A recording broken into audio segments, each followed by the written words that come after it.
tous et j'espère que vous allez bien. Alors on se retrouve après de longs mois passés en inactivité sur Starfield, puisque malheureusement nous n'avons toujours pas Fallout 5. Alors du coup on va se venger sur une autre licence de Bethesda qui est donc Starfield, sortie le 6 septembre dernier. Alors excusez-moi de vous dire ça, mais malheureusement je ne peux plus enregistrer les vidéos comme avant, puisque il se trouve que j'ai une terrible calvitie qui s'empire d'année en année, puisque ça fait 8 ans maintenant que je suis sur YouTube quand même. Mais du coup, voilà, un petit peu pour l'intro, voilà ce que je voulais dire. Et sans plus attendre, on va passer aujourd'hui, tout en douceur, à la première vidéo de localisation d'une arme qu'on dirait unique sur Fallout. Alors, est-ce que c'est unique sur Starfield ou pas? Je pense que oui, parce qu'il y a quand même des caractéristiques sur cette arme bien spécifiques. Alors, pour ce faire, pour cette petite astuce du jour, vous allez vous rendre sur la planète Tau Ceti 2. Donc, c'est où Tau Ceti 2? Si vous ne connaissez pas, on va reculer dans la galaxie.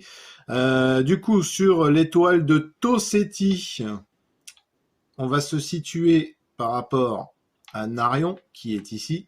Donc l'étoile de Narion, c'est la galaxie du départ, en fait. C'est là où vous vous retrouvez sur le site d'exploitation minier.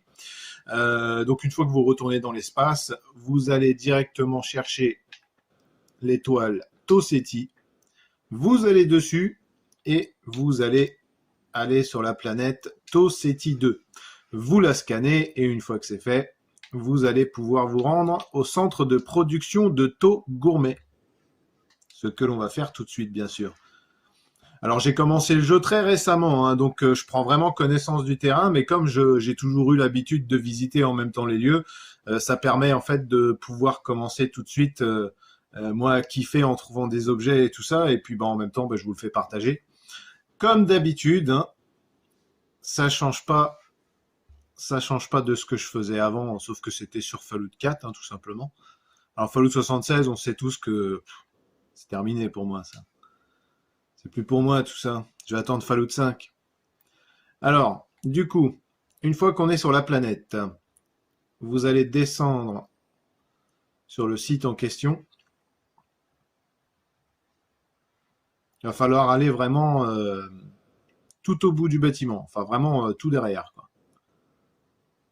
Pas de danger imminent. Vous pouvez faire le tour sans vous faire griller. Si vous passez par l'intérieur, effectivement, là, vous risquez d'avoir un peu plus de soucis. Mais nous, on va faire le tour du bâtiment, ce sera bien plus simple. Quoique, je suis passé par la gauche tout à l'heure. J'ai eu personne, mais alors est-ce que je vais avoir personne sur la droite? Ouais, c'est bon. Alors du coup, on va se rendre dans cette espèce d'entrepôt, là, hangar, ce que vous voulez. On va aller directement dans les containers. Et si vous montez sur ces containers,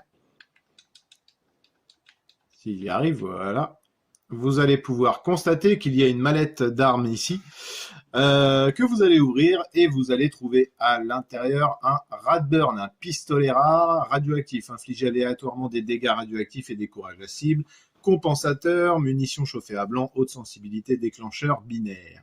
D'accord, d'accord. Alors, je l'ai pris juste avant de faire la vidéo pour le tester, pour pouvoir vous faire la petite démo. Bon, c'est pas bien méchant, hein, ça va être rapide. On va dans l'inventaire. Alors, on va pouvoir remarquer que les dégâts sont moins importants que sur un pistolet Éon, ce qu'ils appellent un pistolet Éon. Par contre, ce qui est beaucoup plus intéressant, c'est la cadence de tir, ce qui compense carrément les dégâts, en fait. Alors, on s'équipe de ça. Voilà. Voilà. Alors, je pense que niveau rapidité de tir, on perd quoi, 3-4 dégâts par rapport à un pistolet de base. Donc je pense que c'est clairement rentable hein, de pouvoir tirer en rafale comme ça. Et donc c'est bien évidemment un pistolet, alors comme je le disais, unique, hein, puisqu'ils ont des caractéristiques bien spécifiques. Et puis voilà, alors pour l'instant c'est le premier que je trouve. Je vais continuer mon aventure sur Starfield. Et puis c'est reparti pour un tour. À la prochaine.